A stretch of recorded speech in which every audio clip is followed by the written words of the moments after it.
Welcome to the iTracker installation guide. This section will cover a standard deployment under normal conditions. We cover other deployment methods in our other videos. If you need assistance, please contact iTracker support. Let's get started. First, let's install the spanner bar. The spanner bar is the secure connection point for the iTracker. Make sure that the bar at some point intersects the trough located at the bottom of the manhole. The bar expands outward as it is manually rotated. Continue to rotate both sections of the bar until it is securely locked against the walls of the manhole. Next, connect the cellular and Bluetooth antennas to the iTracker. Attach the antenna cable to the standard polarity antenna connector on the iTracker housing. The cellular SMA connector is the one closest to the battery cover. Wrap the connectors with self-fusing silicone tape for the best protection against buildup and corrosion. Now, turn on and then slide the laser over the sensor face of the iTracker and tighten.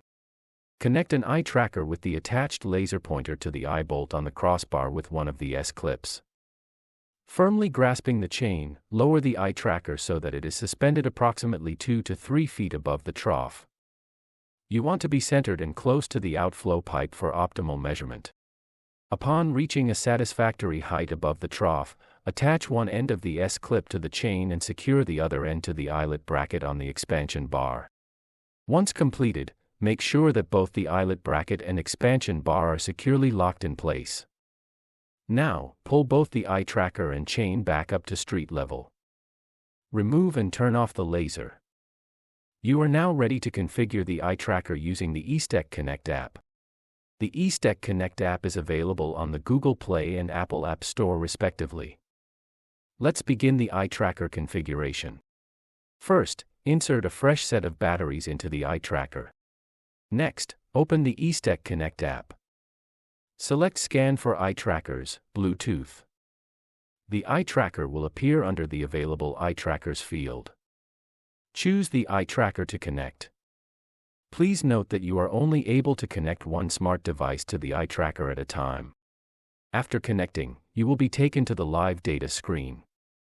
Once the device settings get loaded, the icons at the top will become available to select. Choose Settings. Now, enter an appropriate name for the site. We recommend using a manhole identifier that matches any GIS-related map for the collection system. Next, enter the total number of households served by this manhole if available. The number can be changed later in the iTracking Cloud software if it is not available during installation. After that, specify the pipe size and then verify your damping setting. The default setting is 3. With more turbulent flows, increasing the damping will result in better measurements. The logging interval determines how often the device takes a measurement. It ranges from 1 log every minute to 1 log every hour. Choose longer intervals for better battery life and shorter intervals for more readings over the study duration. After entering the site information and preferences, use the Submit button to store the new settings. Next, assemble the depth measurement pole with enough sections to reach the bottom of the manhole. Powder the graduated end of the provided depth measurement pole higher than the expected depth. Dip the powdered end into the flow directly below the iTracker.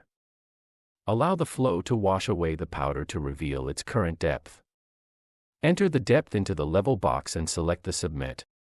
After saving your level, scroll down until you see Network. Select Network and then select Cellular Test Routine. A pop-up message will appear while the cellular test commences.